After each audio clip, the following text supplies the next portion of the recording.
Glória a Deus. Fala glória a Deus de verdade aí, irmão.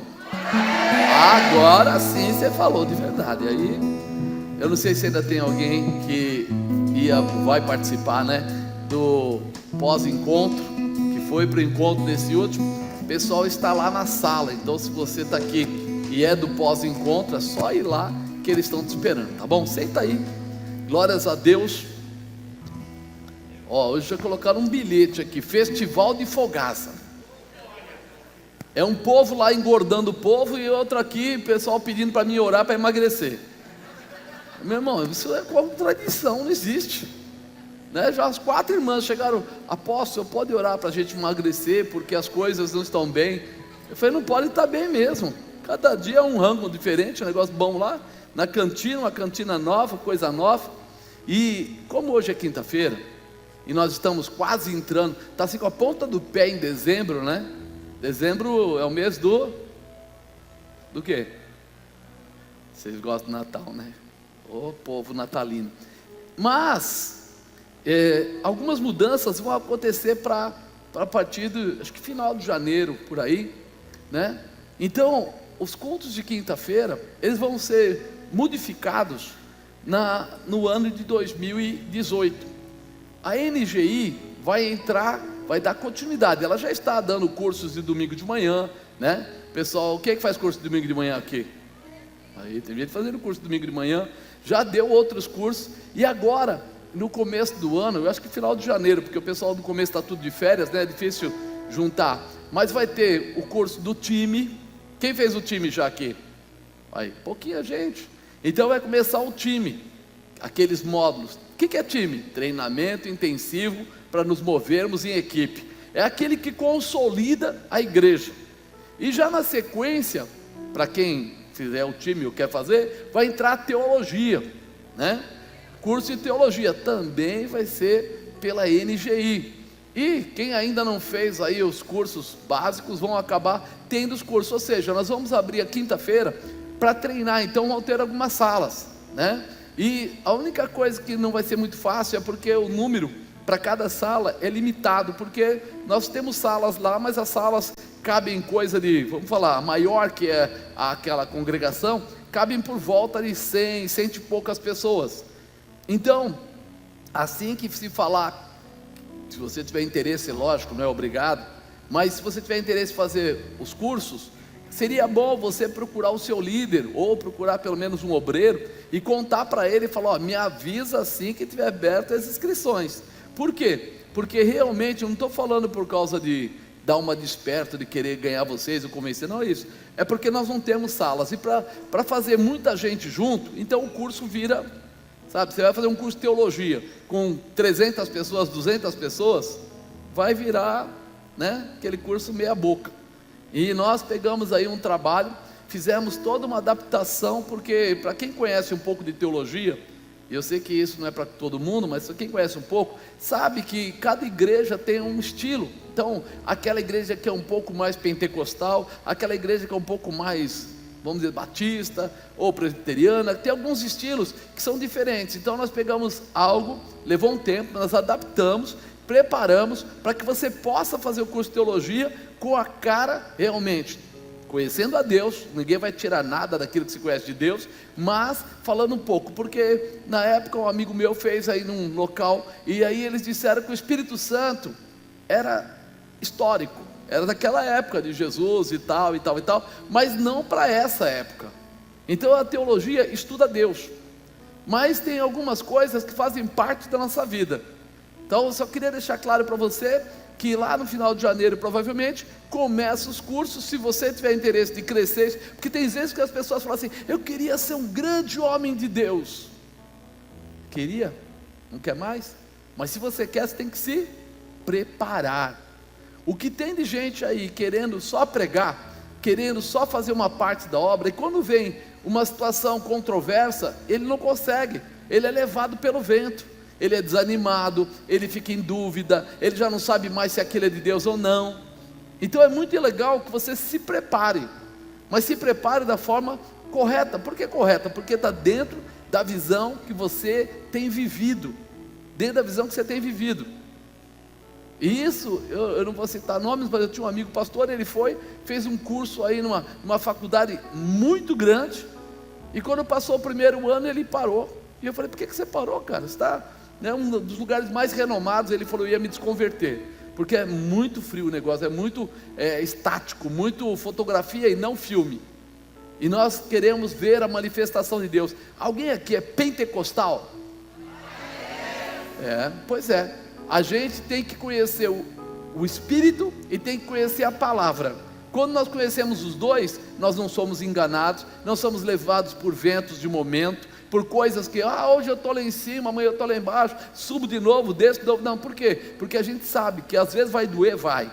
Às vezes vai ter momentos de aflição, vai. Mas nós sabemos aonde é o nosso objetivo, aonde é o nosso norte, aonde é a nossa realização. Então se prepara, porque tudo isso está vindo. Foi feito aí já, né? Esse ano está terminando agora, missões, né? Missões o quê? Urbanas. Mas vai vir outras coisas. Inclusive a Larissa está voltando, né, com um monte de informação nova, um monte de coisa que ela recebeu na Índia e outras coisas. E aí ela vai vir aqui também, vai manifestar, vai transferir para vocês aquilo que ela recebeu. Então, amado, a Aliança da Paz está crescendo nessa visão. Mas ela nunca teve visão nessa parte de missões? Ao contrário, ela sempre teve. O nosso problema sempre foi trazer as pessoas erradas para ministrar. Nós tivemos muita dificuldade no começo. Nós tivemos gente que foi para a África, nós tivemos gente que foi para o Mato Grosso mais de uma vez, nós tivemos uma opção de coisas, só que curso aqui também, só que a gente colocava as pessoas que na verdade mais levavam os nossos obreiros para fora do que para dentro. Pessoas que criavam vidas para viverem lá fora, ou seja, para não ter parte com a igreja. E hoje nós resolvemos o quê? Que a Aliança da Paz vai estruturar missões de dentro para fora. A gente pode até trazer alguém de fora que seja confiável para ministrar, mas vai ser diferente dessa vez, porque todas as vezes nós fomos tendo problemas. Nós já chegamos a ter aí 30 pessoas estudando e fazendo coisas do tipo, e no final dispersou, gente foi embora, a gente até se desconverteu, tá? Se desconverteu. Por quê? Porque começa a receber palavras erradas, começa a se empolgar e depois não sabe mais quem ele é. Então a Aliança da Paz está lutando para formar o caráter do povo, que é o exército dela. Mesma visão, mesmo propósito, mesmo objetivo, mesma determinação. E para isso você está convidado para fazer parte daqueles que vão conhecer mais das coisas de Deus na visão da tua igreja. Se você gosta da tua igreja, resolveu a tua vida. Amém? Você crê nisso? Pode ter certeza. Eu acho que acredito que Deus chamou a gente para fazer parte de um exército. Nós não somos espectadores. O que é espectador? Aquele que vai no cinema, paga um convitinho, senta lá, assiste, quando acabou a fita, ele sai às vezes até enxugando as lágrimas, mas acabou, no dia seguinte não é mais nada, só é uma lembrança. Deus não chamou você para isso, chamou você para participar. Tanto é que acho que nem sábado, no outro sábado, acho que no outro sábado, que vai lá para aquela cidade de Itatinga, né? Onde tem lá muitas prostitutas, tem um trabalho lá, e a nossa equipe vai estar lá, trabalhando essas pessoas, ajudando essas pessoas. Ou seja, muita coisa está acontecendo, muitas coisas estão passando, muitas coisas estão se realizando. E se você quer crescer na presença de Deus, chega junto, chega perto, porque eu sei que Deus vai fazer coisas grandes com a tua vida. Amém? Tem tudo na tua igreja, falta absolutamente nada, né? Que campanha mesmo? Eu não lembro mais o nome. Ele estava quase, não vale. Você que estava apagado, ele estava apagado agora há pouco, hein? Então ser vencedor é estilo de vida, porque tem gente que vem na igreja e nem lembra mais o que é, né? Pá! Apóstolo, então não vai ter mais culto durante a semana? Lógico que vai. Tem terça de noite, tem a quarta à tarde, tem domingo de manhã, domingo à noite. Lógico que vai. E fora isso tem as células. Tem gente que fala assim: mas para que serve a célula? Sabe para que serve a célula? Vou contar para você. O Renan foi para a Austrália. Chegou na Austrália, ele estava lá, e aí ele cismou de falar com uma pessoa, viu que era brasileiro, sobre Jesus. Foi lá falar com a pessoa, e a pessoa falou assim: eu conheço Jesus. Aí ele falou: de onde você é? Ele falou: de São Bernardo do Campo. Aí ele falou: opa, vamos conversar. Aí começaram a conversar. Sabe o que o fulano falou? Que há mais de um ano atrás, aquele evangelista corintiano, safado, aquele não, o Tabajara, evangelista Tabajara, sabe o que ele fez? Profetizou que o homem ia para a Austrália e que ia fazer um grande trabalho lá, e quem era o sujeito?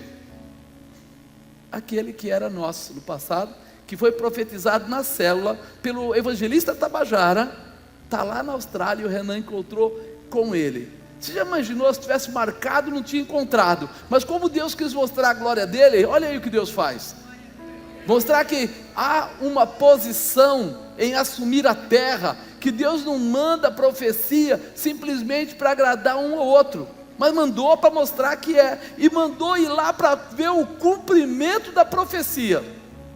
E você acredita que tem gente que não acredita? Fala: evangelista Tabajara, eu não sei não, será que ele prega bem mesmo? Será que ele fala mesmo? Pergunta para o rapaz da Austrália, para saber se ele é profeta ou se ele não é profeta. E isso tem acontecido com um monte de nossos homens aqui. Nosso povo tem sido profeta, mas muita gente prefere acreditar no desenho animado, acreditar às vezes em pessoas que ele nunca viu, nem conhece direito, ao invés de acreditar naquele que está liderando ele, abençoando ele, guardando ele, protegendo ele. Então, quando ele me contou isso, eu fiquei fascinado. Eu falei: o Senhor, porque a gente pergunta: Deus, que é isso? Nós temos aqui homens, mulheres, profetas, e o pessoal está procurando profecia em tantos lugares, mas está aí. E aí ele mostrou: vou te mostrar o tamanho da minha glória. Olha aí, o rapaz estava aqui, um ano e pouco depois é encontrado lá, e ele vai falar: eu era da Aliança da Paz, quando é que vocês vão montar uma igreja aqui na Austrália? Eu falei: só se eu mandar o Tabajara. Sabe o que falta para nós? Pessoas determinadas. Deus está presente, o Espírito Santo está presente, mas quem é que quer pagar o preço? Aí é mais difícil. Quem queira fazer o papel de ir lá, porque às vezes o orgulho fala alto, mas e como é o trabalho? Esse é o trabalho. Nós estamos esparramando pela terra, e o pessoal às vezes fala assim: mas não está acontecendo nada. Quando o semeador lança a semente, a Bíblia diz que a semente cai e ela tem que morrer. Se ela não morrer, não dá fruto.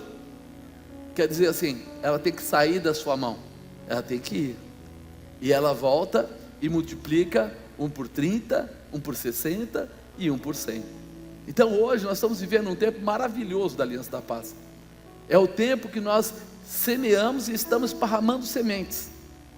O Senhor está regando, e daqui a pouco, quando você menos esperar, você vai se alegrar vendo e participando da colheita, vendo o que Deus está fazendo.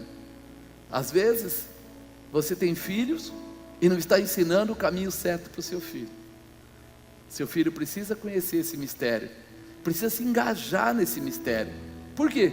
Porque daqui a alguns anos vai ser ele que vai estar viajando, ou ele que vai estar participando, ou se for filha dançando, se for talvez um jovem aí tocando.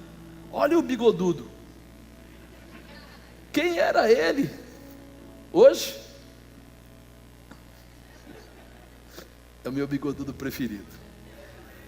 Hoje ele está aqui tocando e ajudando o pastor Fábio direto, fazendo o trabalho dele. E a gente viu um menininho, outro dia até o Domingos colocou a fotografia dele, um garotinho.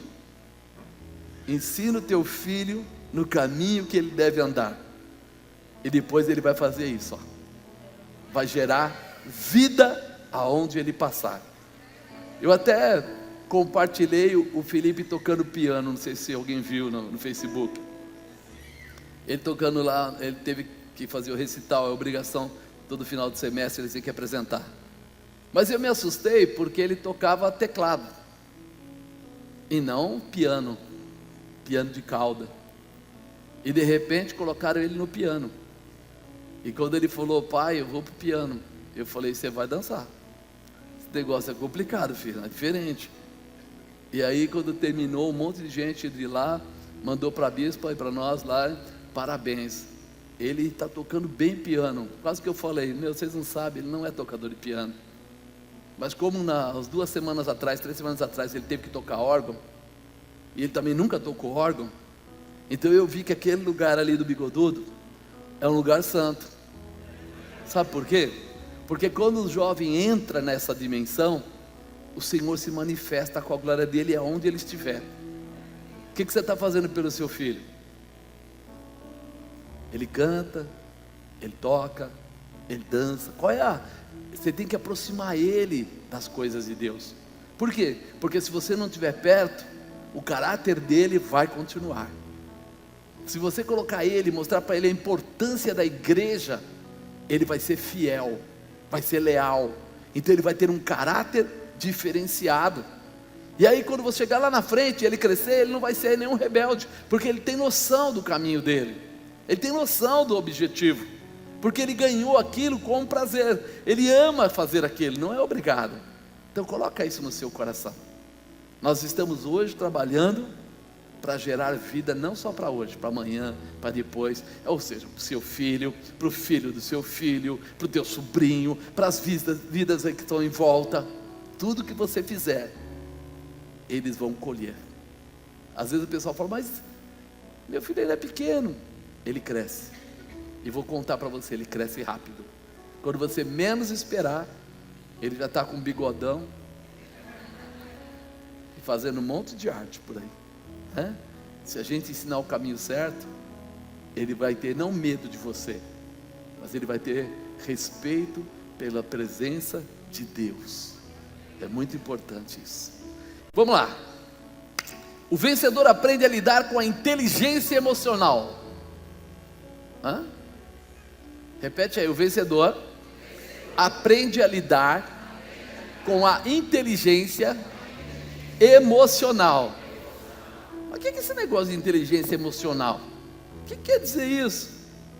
Irmão, muitas vezes as pessoas não sabem que o controle das emoções, elas precisam existir para nós não sermos roubados.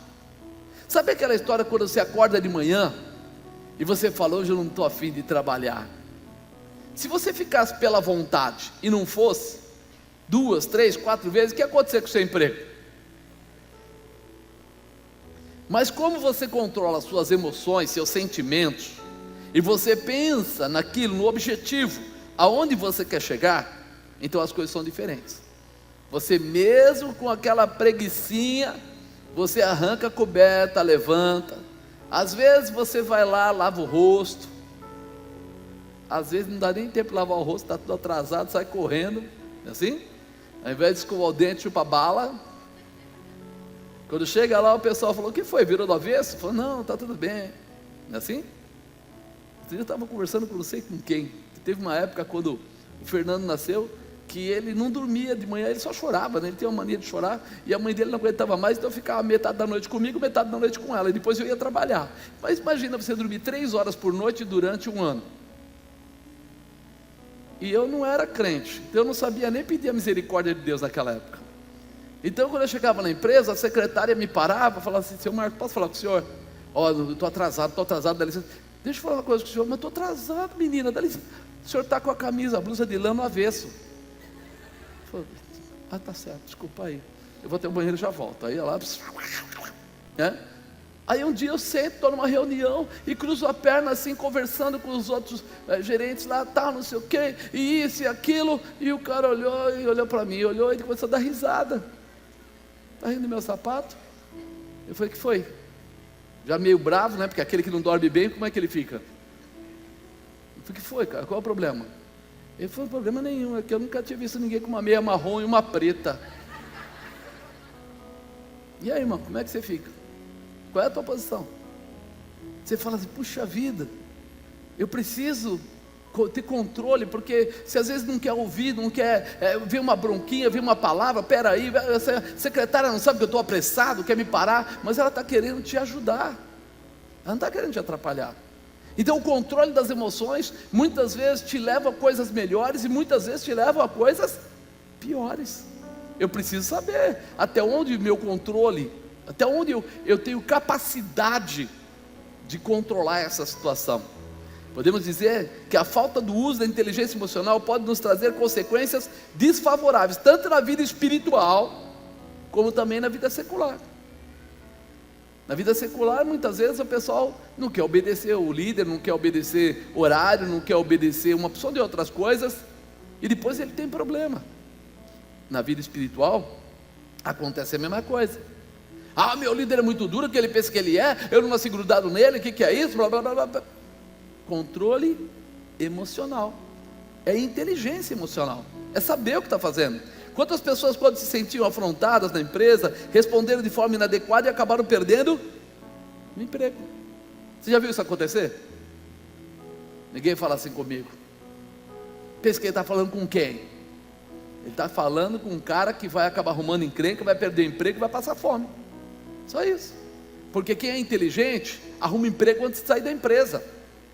Ele está lá, mas ele manda o currículo, aí ele escolhe uma empresa nova, vai embora, sai lá numa boa, tranquilo e empregado. Mas quem é exaltado assim, toma essas atitudes intempestivas, muitas vezes ele sai e depois que ele vai procurar emprego, muitas vezes ele demora para arrumar, e aí falta recurso. Quantas pessoas abriram mão de grandes amizades por apenas um momento de discórdia? Sabe aquela pessoa que era tão amiga, que tomou uma atitude e ofendeu o outro ficou bravo, foi embora e aí ninguém mais conversou. Ao invés de ele falar, peraí, essa pessoa sempre foi minha amiga, ela não ia jogar contra, não é verdade?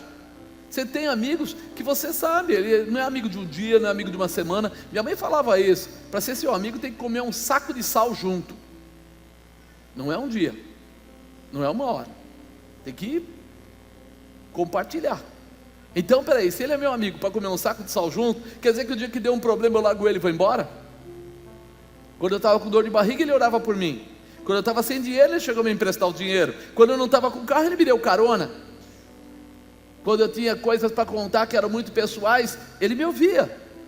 E agora por causa de uma bronca ou qualquer coisa, eu falo que não tem mais. Então peraí, não tem inteligência emocional para discernir entre uma coisa e outra. Poderíamos citar muitos fatos, mas também queremos lembrar que aquele que sabe usar a inteligência emocional ao seu favor, poderá ser vencedor mesmo no momento mais terrível de contratempo ou perseguição. Porque muitas vezes, aquele momento que você pegou o seu chefe muito nervoso, ou que parecia uma situação complicada, e você começou a pensar em reclamar de Deus, não é assim? A coisa acontece de ruim, aí a pessoa já fala assim, eu não sei onde está Deus. Aí o outro vem para você, um endemoniado qualquer, e fala assim, esse povo aí não te ama não, essa igreja não te ama, olha lá, melhor é aquilo, melhor é isso, melhor é ficar no vento, e você nem presta atenção para dizer, opa, parou, esse não é o caminho. Eu sei quem eu sou, eu sei quem Deus colocou na minha vida, eu sei o que eu tenho que fazer. Deus pode de repente ter permitido alguma coisa, mas Ele está permitindo para que eu cresça, para que eu me fortaleça. Então para, e não deixa essas coisas entrar. Quando você tem essa manifestação, a gente tem transformação. Paulo levou surra de varas, mas nem por isso Deus deixou de gostar dele, ou não era vontade de Deus. Ele tinha um propósito, ele foi apedrejado, mas ele continuou. As coisas que nós vemos na Bíblia, nós vemos que o sofrimento daquele povo não inibia, nem desfazia do amor de Deus, ou do projeto de Deus na vida deles. Por isso a inteligência emocional, porque você sabe qual é o seu objetivo, você sabe qual é o teu propósito, você sabe onde é que você quer chegar, e por isso as dificuldades, ou os momentos de afronta, não vão roubar você, não vão roubar, porque você sabe.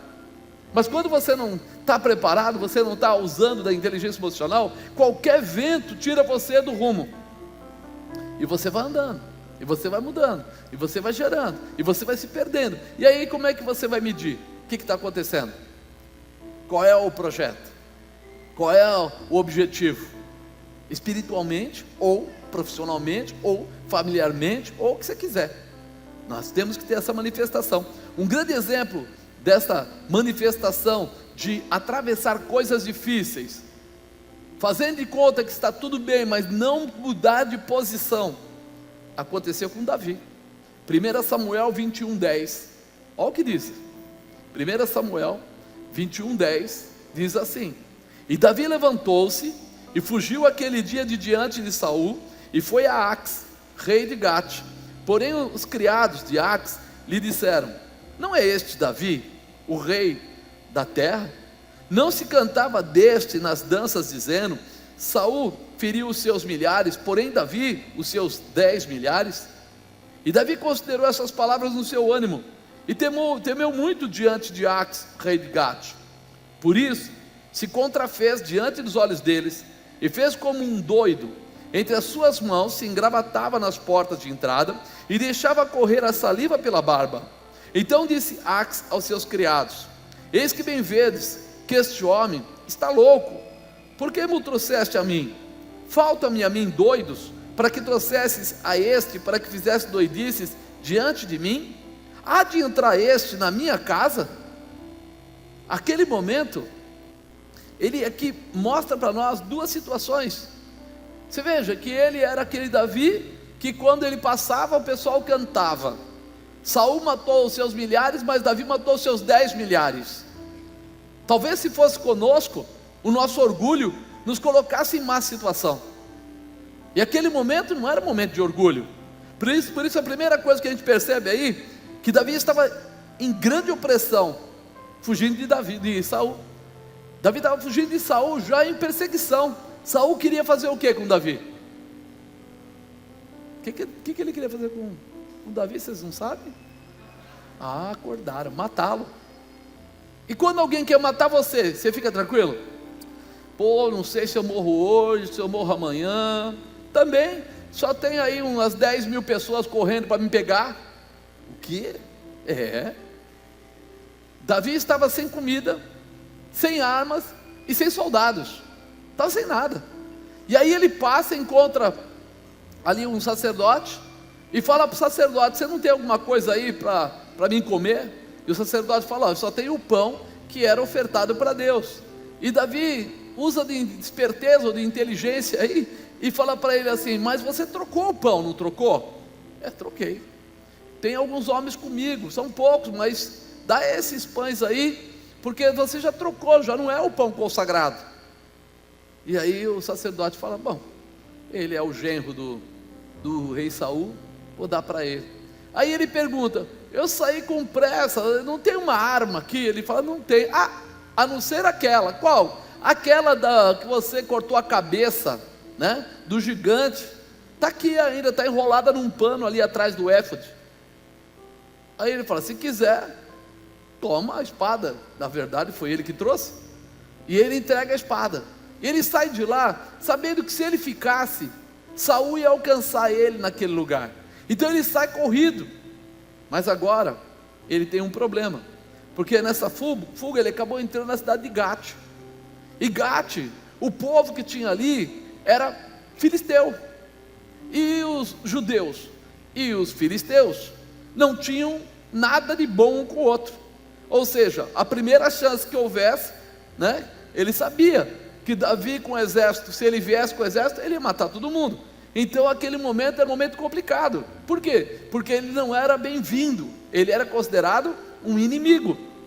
Os criados do rei Ax reconhecem Davi e cantam até para ele. Cantava-se de Davi que ele, lembra que quando eles saíam para guerrear com os filisteus, que Saul matou os seus milhares, ele matou os seus 10 milhares. Eu não sei se você lembra, mas quando ele foi casar com a filha de Saul, ele falou o quê? Você precisa matar pelo menos 100 filisteus. E ele foi lá e matou o quê? 200. Esse cara, ele era terrível, porque ele estava debaixo da palavra de Deus. Por isso os soldados ali, vamos dizer que estavam com o rei, quiseram logo resolver o problema. Vamos entregar ele. E Davi viu as dificuldades. Davi tinha duas escolhas. A primeira, a que poderia matá-lo, mas satisfaria o seu orgulho. Ele podia ter falado: Sou eu mesmo, sou Davi mesmo, e agora é o seguinte, só que eles iam matar ele, porque eles sabiam que aquela hora era a hora de se livrar dele. Ou a segunda, a que o manteria vivo, mas a que lhe daria vergonha. que ele ficaria por baixo, que ele não seria honrado.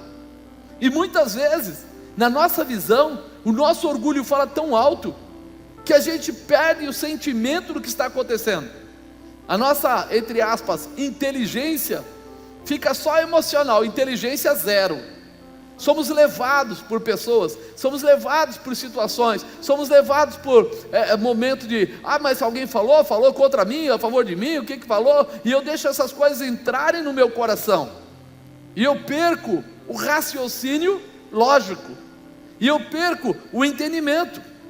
O uso da inteligência emocional fez com que Davi tomasse uma atitude totalmente contrária aos seus desejos pessoais. Sabe aquela que o patrão chegou nervoso? E ele entra lá e fala assim: não gosto do seu trabalho, que porcaria você está fazendo? E você podia falar para ele: coisa nenhuma, eu estou fazendo um trabalho bom, não está bom para você, me manda embora. Só que você para, deixa ele falar tudo, e deixa, quando ele acalmar, aí você volta lá para falar. Aí você volta e fala: olha, eu não entendi, porque lembra que nós combinamos que ia ser assim, assim, assim? Então está aqui, eu fiz daquela maneira. O que foi que o senhor não gostou? Inteligência emocional. Por quê? Porque eu não agi por impulso, ou por raiva, ou porque me senti magoado, mas eu agi avaliando a situação, tomando atitude. E Davi considerou essas palavras no seu ânimo, e temeu muito diante de Ax, rei de Gate. Por isso se contrafez diante dos olhos deles, e fez como doido. Entre as suas mãos se engravatava, fazia que enforcar, nas portas de entrada, e deixava escorrer saliva pela barba. Imaginou que coisa feia? Cara barbudo, e começar a sair a saliva, escorrer tudo nele. O cara falou: é louco, só pode ser louco, porque um homem normal não faria isso, mas era o que ele precisava para aquela hora. Muitas vezes você tem que babar e não baba, muitas vezes você tem que ficar calmo, e esperar o próximo passo, vamos dizer assim, o que Deus vai fazer, o que vai acontecer, e você não faz. Você quer tomar atitudes, quer aceitar. Quantas pessoas respondem sim, mesmo antes de saber se deveria fazer aquilo ou não, se deveria comprar aquilo ou não, se deveria trocar de emprego, se deveria fazer. A gente tem um Deus todo-poderoso, e precisamos ter sabedoria para ouvir a voz dele, para entender os mistérios. Mostra-se louco, babando de forma terrível, era a saída mais prática naquele momento, para encontrar a misericórdia e ficar vivo. Muitos de nós não aceitamos babar, preferimos enfrentar aquele momento, e acabamos trazendo o sofrimento e a morte para muitos projetos em nossas vidas. Nós acabamos trazendo morte para projetos da nossa vida. Tem esposas que babam, tem maridos que babam, tem filhos que babam, tem funcionários que babam, tem donos de empresa que babam, tem cristão que às vezes tem que babar. Quantas vezes eu não babei, irmão? Quantas vezes deu vontade de meter uma bica? Às vezes eu, não, vou babar, porque o tempo vai trazer o que é correto, porque o tempo vai mostrar o que é certo. Então você às vezes vai precisar tomar algumas atitudes, de esperar no Senhor, deixar, não, calma, vamos deixar as coisas aqui, mas estão aguardando para a execução do projeto logo mais adiante. Não está abandonando o projeto, ele está dando um tempo para o projeto. Davi estava dando um tempo para o projeto, ele não estava babando porque acabou. No seguinte, eu vou sentar aqui na porta da cidade, e a partir de hoje eu virei um babão, só vou babar. Não foi isso que ele fez, porque se você não sabe, ele foi, juntou um exército, voltou e destruiu toda a cidade. Então aquela hora foi a hora de babar, mas a hora de vencer estava mais para frente. Ele tinha sabedoria disso, ele tinha, a própria Bíblia mostra isso. Tem lá um versículo que diz: Senhor, na sepultura quem te glorificará? Quer dizer assim, se ele morresse, o que ia adiantar? Ele ia morrer em honra. Tá, eles iam picar ele de pendurar no muro, para mostrar assim, a honra dele, olha lá onde foi parar, a vergonha dele está ali, mexe com a gente, que é aquilo que acontece. Ele falou: não, fica tranquilo, agora eu vou babar, mas a gente se encontra mais para frente, mais adiante. Ele foi parar na caverna de Adulão, e mais adiante ele formou um exército, e mais adiante ele voltou para a guerra, e mais adiante ele derrubou todo mundo. Será que você está preparado? para usar a inteligência emocional e não satisfação pessoal? Porque se você não tiver, muitos dos seus projetos vão morrer no caminho, muitos dos seus projetos vão cair. Muitas vezes Deus vai ter que mostrar coisas para você, mas se você tomar algumas atitudes, você não vai permitir que Ele mostre tudo que Ele tem para mostrar. Na inteligência emocional, o que parece derrota, muitas vezes se torna vitória mais adiante. Isso precisa entrar no nosso coração. Então disse Aques aos seus criados: eis que bem vedes que este homem está louco. Por que me trouxeste a mim?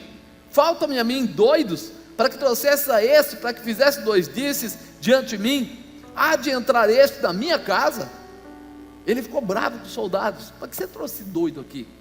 O que você está querendo resolver?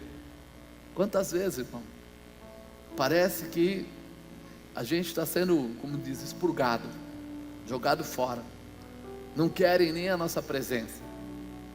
Calma, o Senhor é nosso pastor, e nada vai nos faltar. Nós temos a certeza do que Deus vai fazer. Davi precisava de uma chance para escapar, pois ali seria ele contra toda uma cidade, não tinha como ele vencer.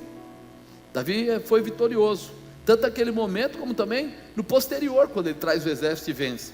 No espiritual não é diferente, teremos que ter inteligência emocional para sermos vitoriosos. Diga, no espiritual não é diferente, eu tenho que ter inteligência emocional para ser vitorioso. Não vai ser diferente. Às vezes o pessoal começa: mas veja bem. Não veja bem, irmão. Quando nós estamos debaixo dos princípios de Deus, até aquilo que parece derrota se torna vitória.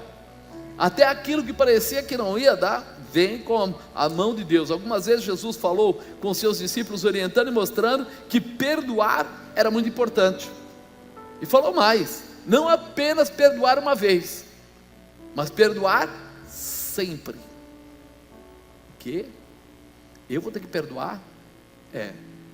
Olha, Mateus 18, versículo 15, olha o que fala. Vamos falar agora do espiritual. Nós falamos de Davi ali no físico, que ele babou, que ele se fez de tolo, que ele se fez de louco, mas que eles perderam uma grande oportunidade, porque eles podiam ter matado ele, e quando viram ele como louco, desprezaram ele. E muita gente nos despreza quando a gente não contra-ataca, mas só que eles não sabem o que mais vai vir depois. 18:15, ora, se teu irmão pecar contra ti, vai, repreende-o entre ti e ele só. Se te ouvir, ganhaste o teu irmão. Mas se não te ouvir, leva ainda contigo 1 ou 2, para que pela boca de 2 ou 3 testemunhas, toda palavra seja confirmada. E se não as escutar, dize-o à igreja. E se também não escutar a igreja, considera-o como um gentil e publicano, tipo, não é crente, não fala mais nada porque não vale a pena. E se não escutar, então mostra para a igreja, apresenta a igreja e considera como gentil e publicano. Em verdade vos digo que tudo o que ligardes na terra será ligado no céu, e tudo o que desligardes na terra será desligado no céu.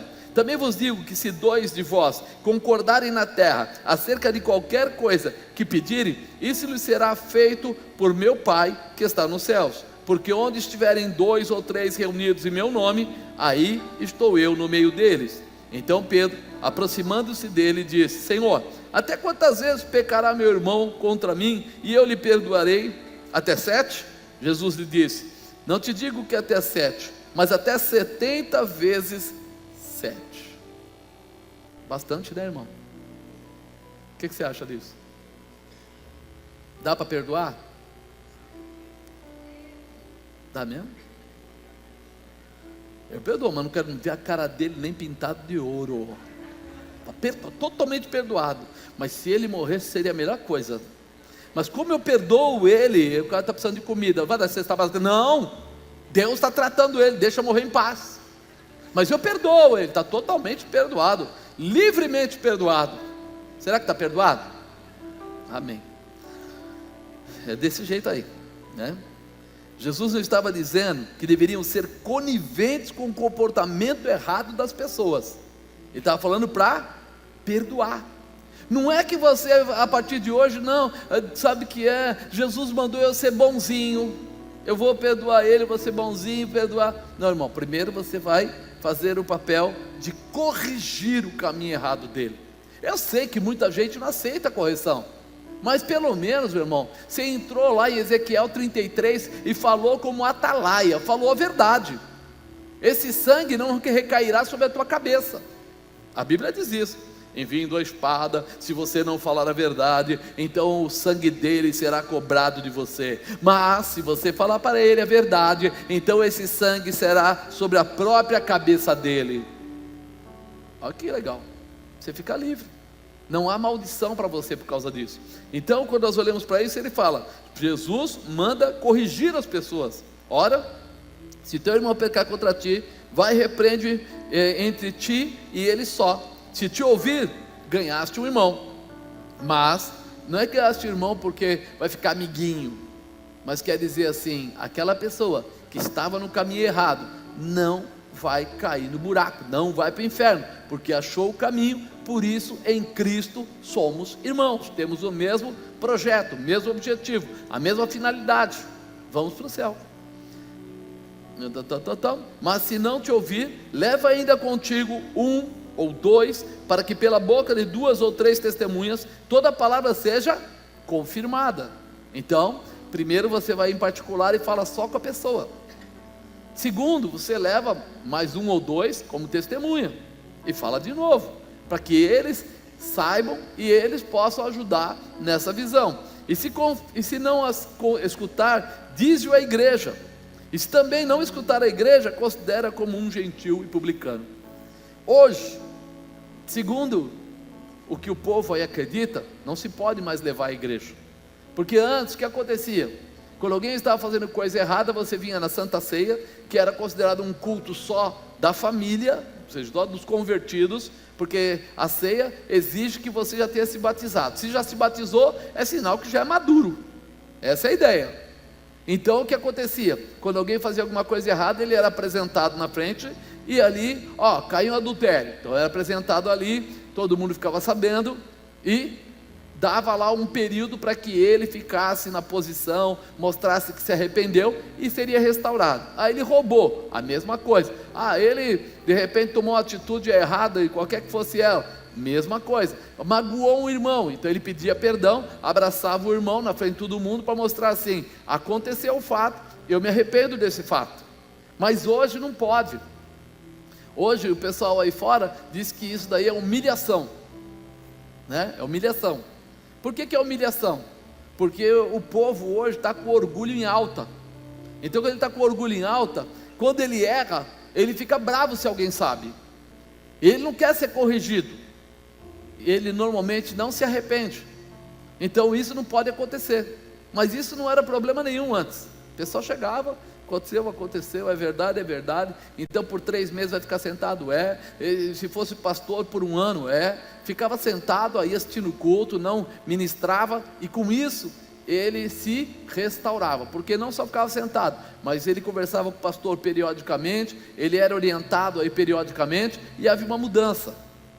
Hoje o pessoal já acha que até é normal, né? Adulterar, faz parte. Pastores aí fazendo coisa errada, bebendo e outra coisa mais, e dizendo que isso faz parte da coisa. Então, está muito difícil nesse sentido. Porém, Jesus manda falar, e a gente tem que fazer aquilo que Jesus manda. Ou seja, Ele não pede para você engolir o pecado, Ele pede para a gente corrigir.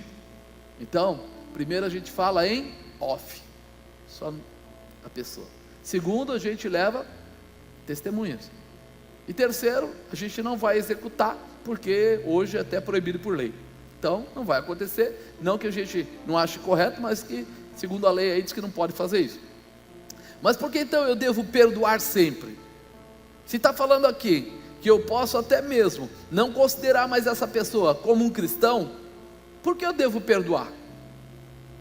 Então Pedro, aproximando-se dele, disse: Senhor, até quantas vezes pecará meu irmão contra mim se eu lhe perdoarei? 7? E ele falou: não, 70 vezes 7.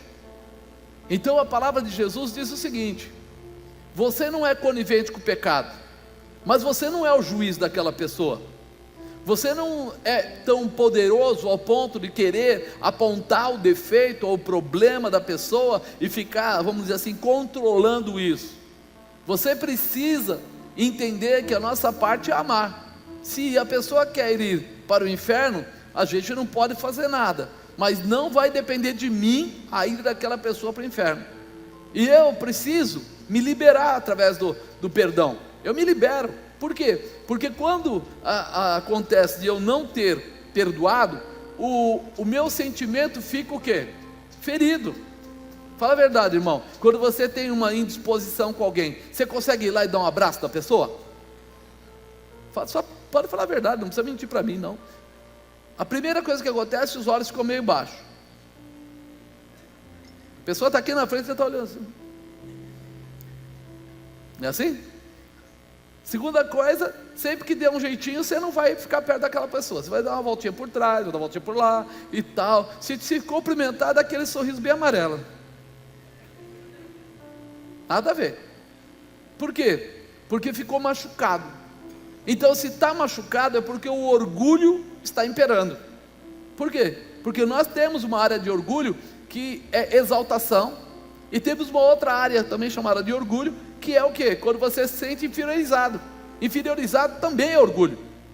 E aí, nós começamos a perceber que muitas vezes isso entra no nosso coração. Então, o que Jesus está dizendo é assim: tira isso do coração. Tira isso. Isso não pode fazer parte da sua vida. Você tem que conseguir deixar que o amor de Cristo que está em você possa fluir, possa vir para fora. Então você não vai marcar essa situação, não vai ficar naquela de tentar se defender. Se ele errar 2 vezes, você vai continuar dizendo para ele que ele está errado. Se ele errar 3 vezes, vai dizer para ele que está errado. Mas você não vai ter raiva dele. Ah, apóstolo, mas ele não para. Então você se distancia um pouco para não atingir você. Mas você vai continuar dizendo: se depender de mim, o Senhor pode perdoar, porque eu quero ir para o céu. Se ele não quer, é outra coisa. Eu quero ter intimidade com Deus. Intimidade com Deus, amado, não se consegue simplesmente porque a gente vem à igreja. Não se consegue porque nós compramos 10 Bíblias ou damos grandes ofertas. Intimidade com Deus é quando nós cumprimos os princípios da palavra de Deus. E aqui ele está dando praticamente como princípio. O perdoar aqui, o amar aqui é um princípio. Porque ele não fala assim, ó, então quando acontecer alguma coisa, você faz o seguinte, se esforça e perdoa. Você perdoa. Mas quantas vezes? 7? Não, 70 vezes 7. Quer dizer, ele quis dizer assim: vai longe. Você vai perdoar, vai perdoar, vai perdoar, e quando passar aquele tempo, você perdoa de novo. Quer dizer, se libere daquilo que amarra a tua vida. Se libere daquilo que prende você. Hoje, sabe o que o povo gosta de fazer? Ah, eu não estou bem nessa igreja não. Eu tive uma indisposição. Sabe o que eu vou fazer? Eu vou embora. Ele perdoou? Ele vai embora e vai arrastar nas costas dele um peso. Que peso? Da ausência do perdão. Depois de um tempo, ele até fala assim: ah, eu até amava aquele povo. Ele está dizendo que amava porque ele não vê mais. É tipo saudades das horas boas, mas não que ele perdoou. E aí a vida dele se enrosca, e ele não sabe porque se enroscou, porque ele não conseguiu perdoar. Porque se ele conseguisse perdoar, o que aconteceria? O peso sairia sobre ele, e ele voltaria a ter leveza dentro do lugar que ele estava. Ele ficaria em paz. E quem está em paz, meu irmão, não tem dificuldade. Quem está em paz, se ele perdoou, ele consegue restaurar, ele consegue fortalecer, ele consegue ajudar, ele consegue se reposicionar. Aí ele volta em paz, tranquilo. Então nós precisamos entender isso. O que ele disse aqui: por que eu preciso perdoar sempre? Porque eu preciso tirar sempre. Porque isso é peso, é jugo. Mas quando usamos a inteligência emocional, entendemos que perdoar é um fato bastante relevante na presença de Deus. Deus não coloca vinho novo em odres. Você entendeu o que é isso? Ele não coloca unção nova em odre velho. É por isso que quem não perdoa, a tendência é ir ficando mais amargo, ficando mais ácido. Aí ficando aquela pessoa que está sempre, é sempre assim mesmo, não adianta, você vê as coisas, ele vai olhando para as pessoas e ele vai achando defeitos, mas nem foi com essa pessoa aqui que eu tive problema, mas é tudo igual, a frase é essa, tudo igual, na verdade não muda, eu queria fazer isso, porque não pode isso, para aquilo, eu vou achando espaço que vão só azedando, porque não houve perdão. Em verdade vos digo, que tudo que ligardes na terra será ligado no céu, tudo que desligardes na terra será desligado no céu. Também vos digo que se 2 de vós concordarem na terra acerca de qualquer coisa que pedirem, isto lhe será feito por meu Pai que está no céu. Porque onde estiver 2 ou 3 reunidos em meu nome, aí eu estou no meio deles. 2 ou 3 em meu nome. Ele começa a citar aqui que se ligar na terra será ligado no céu. Quando eu estou com mágoa, o que eu estou ligando no céu? Mágoa, não tem espaço. Jesus, quando estava na cruz, ele diz: Pai, perdoai-os, eles não sabem o que fazem. Ele não falou assim: Pai, nessa hora eu estou ficando endemoniado, Pai, manda fogo neles. Estava numa situação terrível, e ele fala: eles não sabem o que faz, Pai, perdoa eles. Nós nos julgamos santarrões, né? Porque me humilhou, me atacou, mas você que diz que é o crente.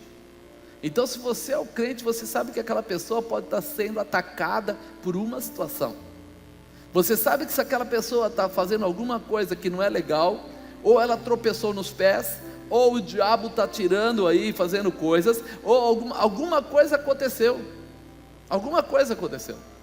E aí, de repente, muitas vezes, nós esquecemos que nós somos os crentes, e nós entramos com a mágoa, entramos com a raiva, entramos com a angústia, entramos com a chateação, entramos com... E eu sou crente, não é assim?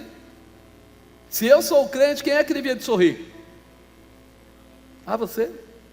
Quem é que deveria perdoar? Você. Quem é que deveria ter inteligência emocional? Você. Você entendeu? Mas nós, quando nós permitimos que o diabo consiga nos alcançar, é porque nós perdemos essa visão que ele colocou aqui. Tudo que ligares na terra será ligado no céu. Mas você cumpre os princípios? Às vezes. Às vezes. Sabe? É aquela situação assim. Eu sempre tomo um avião, mas toda vez que eu vou tomar um avião, o cara quer a passagem. Nenhuma vez eles falam para mim assim: não, a gente já viu sua cara 20 vezes, sobe 21, faz o seguinte, sobe aí. Não. Teu nome tem que estar na lista, você tem que ter lá uma cadeira, né, disponível, você tem que ter, vamos dizer assim, se você levar uma tesourinha de unha, o que eles fazem? Pode subir no avião? Não pode subir no avião. Se você levar um shampoo, não pode subir no avião. Se você levar o perfume, não pode subir no avião. Se você chegar lá e for passar naquela parte da revista, e de repente aconteceu, a última viagem, a gente ficou lá com uma garrafa de água para cá e para lá, para lá e para cá, e aí eu fui pegar os documentos, a bispa pegou e colocou dentro da bolsa dela. E aí de repente a gente foi, tudo bem, jogou lá no negócio, e passou, e daqui a pouco o cara falou: de quem é que essas bolsas, esse negócio aqui? Eu falei: meu, deu. Aí eu falei: bispa, o seu negócio é aí, ó. Aí ela falou assim, eu falei: eu posso ir aí? Ele falou: não, é lá. Aí eu falei: caramba, o cara cismou, vai querer revistar. Quando ele abriu, ele tirou a garrafa de água. Por que a senhora está levando essa garrafa de água? Uma coisa tão besta, que você fala assim: irmão, no mundo a gente reconhece princípios, para Deus a gente fala, dá jeitinho. Você sabe aquele raio-x do avião? Ele é um raio-x bom, mas o raio-x de Deus, ele enxerga até a divisão da alma e do espírito. O raio-x de Deus é tão perfeito, que ele sabe quantos fios de cabelo tem na sua cabeça. A posição de Deus é tão perfeita, que diz que não cai uma folha da árvore sem a permissão dele. Então, quando eu vou no avião, eu jogo fora a garrafa, eu solto o perfume na mala grande, eu tiro a tesourinha de unha, eu tiro tudo que não dá. Até, às vezes, a gente já tira assim, ó, esse sapato aqui tem fivela, não vou porque vai apitar. Então eu já boto um sapato bem que não tem nada, eu tiro o cinto, já coloco lá, o relógio já deixo dentro da mochila lá, tudo para não precisar apitar, não precisar ter trabalho. Mas quando eu vou para a presença de Deus, eu vou com os meus pecados, eu vou com a minha angústia, eu vou com os meus comportamentos errados, e eu falo, eu não sei o que acontece que Ele não me deixa eu passar. Eu não sei o que acontece que não faz o milagre na minha vida. Eu não sei o que acontece, meu irmão. Se o raio-x daquela porcaria é bom, imagina o raio-x de Deus olhando para nós e vendo a gente tentando adulterar o comportamento. Adulterar, que eu não estou falando sexualmente, mas adulterar quer dizer assim, fazer coisas erradas. Nós precisamos entender isso. Precisamos mudar a nossa filosofia. Precisamos buscar a verdade. E é isso que ele diz aqui. Aí sim, o que você ligar na terra será ligado no céu. Aí sim, onde houver 2 ou 3 reunidos em meu nome, aí eu estou com eles. Aí acontece. É por isso que nós precisamos perdoar.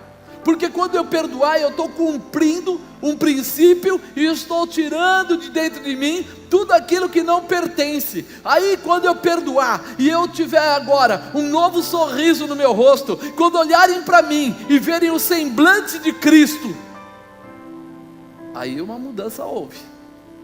Aí alguma coisa nova veio. Leveza, retidão, amor. É uma diferença de coisa. Você olha para a pessoa, você sente. Fala a verdade, quando você chega num lugar que você olha para uma pessoa que o negócio não está bom, você não sente? Fala, a coisa não está boa não, a coisa está estranha. Você chegou no lugar, olho no olho, mesmo que nem é amigo seu, fala, não está cheirando bem. Porque o ser humano foi criado para ser transparente. E se for espiritual, piorou. Porque aí a coisa aparece mais ainda. O nosso brilho vem de quem? Então, quando eu estou sem o brilho, é porque eu não fui na proximidade de Deus. Você lembra? Moisés subiu no monte, e quando ele subiu no monte, ele foi lá e quis ver o Senhor falou, vou deixar você me ver, fica na fenda da pedra, e você vai me ver passar pelas costas.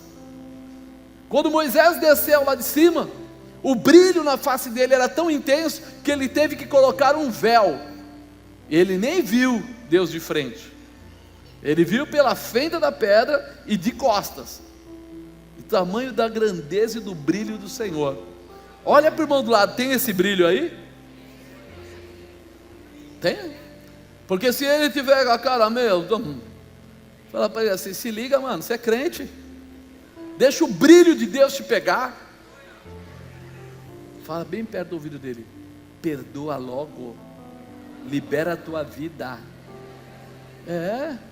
Porque se você quer mudança, ela começa por aí. Se não a mágoa, a angústia, a ira, a contenda roubam a nossa paz e tiram-nos da presença de Deus, e a gente nem percebe. Diz que um dia descortina outro dia, diz que um abismo chama outro abismo. O que ele está querendo dizer com isso? Enquanto a gente não conserta, nós vamos piorando, mas quando a gente conserta, a gente vai melhorando, até chegar de manhã no outro dia e levantar e dizer, oh glória, hoje é o dia que o Senhor preparou para me abençoar. Hoje é o dia, o marido levantou, ele olha, já está o café na mão, e fala, o que aconteceu? Tem algo errado aqui. Ela fala, é o dia que Deus preparou, você é a melhor coisa na minha vida. Aí ele vai falar, Deus deve estar na terra, mudou alguma coisa séria, né? Mas por quê? Porque nós tiramos tudo aquilo que é jugo, tudo aquilo que é peso, e agora vem o quê? A manifestação da glória de Deus. A inteligência emocional, ela nos leva a trabalhar com a situação, qualquer que seja ela, olhando pelo lado da realização, pelo lado do objetivo, pelo lado do propósito, pelo lado da grandeza. É aí que está. Acreditar no inacreditável, vencer o impossível, restaurar o que não tinha mais como ser restaurado. É o projeto de Deus para a tua vida, o melhor. Por isso que nós precisamos permitir que Deus possa nos mostrar a cada passo a glória dele.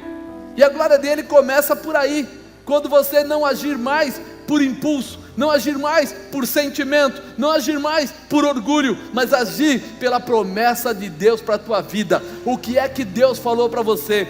Deus falou que ia me colocar nesse lugar, ia me usar com poder, mas eu não, parou, tirou os ouvidos de perto de Deus, está colocando perto de Satanás agora? Se Deus falou, não é homem para que minta, filho do homem para que se arrependa. Se Ele começou, Ele é fiel para terminar a obra que Ele começou. Nós precisamos nos posicionar, nós precisamos, não é uma posição qualquer, é a restauração do projeto de Deus na minha vida. Eu não sei se eu vou conseguir a minha empresa, eu não sei se vou conseguir no meu trabalho. Vai, irmão, sabe por quê? Porque Deus é fiel. Ponha-se na posição, erga a tua cabeça. Quando vier a dificuldade, não olha para ela, olha para a promessa, atravessa, vai além, cresce.